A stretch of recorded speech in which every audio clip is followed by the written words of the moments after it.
Objection!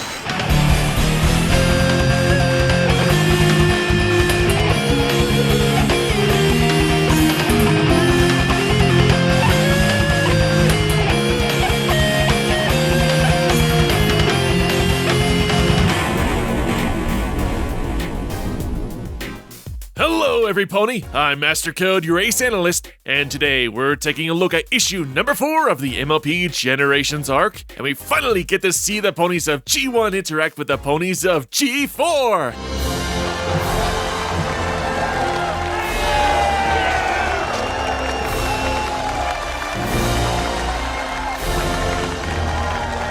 The moment we've all been waiting for is finally upon us, seeing the new and old versions of ponies work off each other in interesting and entertaining ways to learn more about each other and find a solution to save the day, right?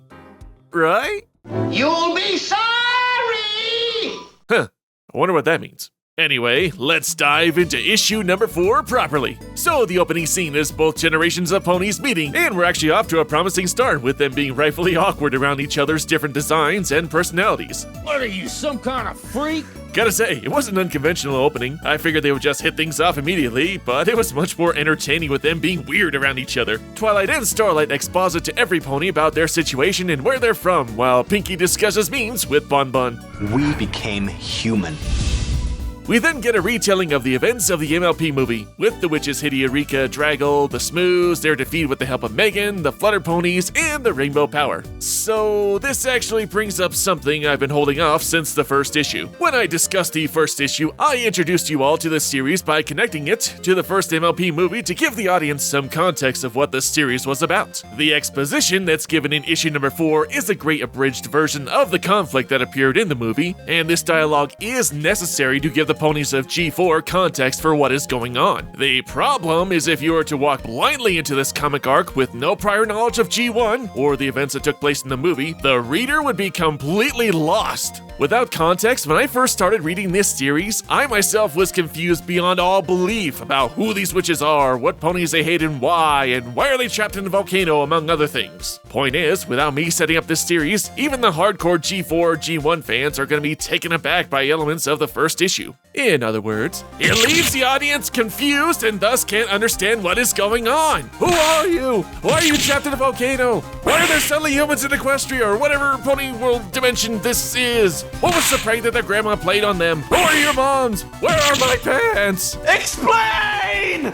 This abridged MLP retelling should have been restructured to fit in the first issue to give any reader, fan or not, a solid foundation to understand the conflict going on in this comic series. And then they could just hyper-abridge it in this issue number 4. Anyway, North Star and Applejack produces the locket that held the Rainbow Power. By the way, I only know the names of these G1 ponies because of a wiki. Almost half of the older generation ponies that have dialogue are not referred to by name, so unless you actually know the cast of characters, once again, the audience is confused about who this character is that's conveying important material. North Star and Twilight discuss similarities between their Rainbow Power and the elements of harmony, and it's actually an interesting development because we finally get to see a connection between the new and old generations through common ground, with the Rainbow Power being the predecessor to what the elements would ultimately become. It's also the first real non-exposition piece of dialogue between every pony, and you have an organic connection between the worlds coming together. It's great. Meanwhile, with Dire and Grackle, yeah, remember them? Their mother once again sends them another demoralizing letter saying how much they suck, which triggers Grackle. Burst into flames! Burst into flames! Burst into flames!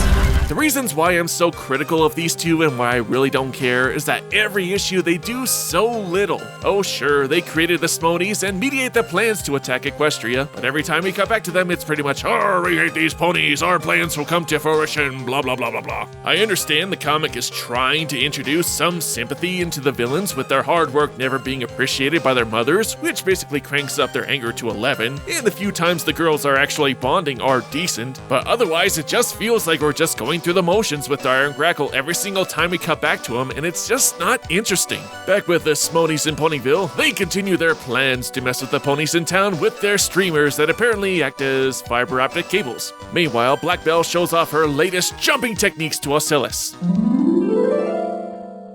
Really? That's it? Ah, come on, I've seen way more interesting, impressive, and unique jumping techniques than that. Art of torture jump technique! Gah! If you'll recall in the previous issue, Violet Shiver began to grow somewhat of a kinship with Pinkie Pie with how jubilant and encouraging the Pink Party Mare was to her, and begins to legit enjoy her craft, taking pride in her work. And this would be some good character development for her, with the internal conflict and whatnot, though the issue is that she still is willingly performing these acts of causing ponies to hate each other, and shows no remorse of doing it. Showing more guilt shows more cracks and vulnerabilities in her character, which makes her more interesting. But again, the problem with the Smodies is that they're pretty much all the same, and you could just palette swap between the three of them and you'd get the exact same result. The G1 and G4 ponies return to Ponyville, where they see the damage left in their wake. I feel so helpless. Even with all my powers, I can't tell which creatures are affected and which ones aren't. Twilight? Did you forget you were possessed not too long ago? You were covered in green spirals and your eyes turned into a demonic green. I think you can easily find the affected ponies. Later on, the main six attempt to infuse the locket with the powers of the elements of harmony, but are unsuccessful. Then eventually, through a long series of events, Twilight hypothesizes using crystals to help with the process of light concentration and convergences and a frequency harmonic between the deflector and the shield grid, using the warp field generator as a power flow anti-attenuator, and that, of course, naturally created an amplification of the inherent energy output. Yeah, that's about right. But yeah, long story short, they use these crystals as a focus and they fire their friendship beams into the locket. Whatever. They test it out and holy crap! Those mannequins are dust!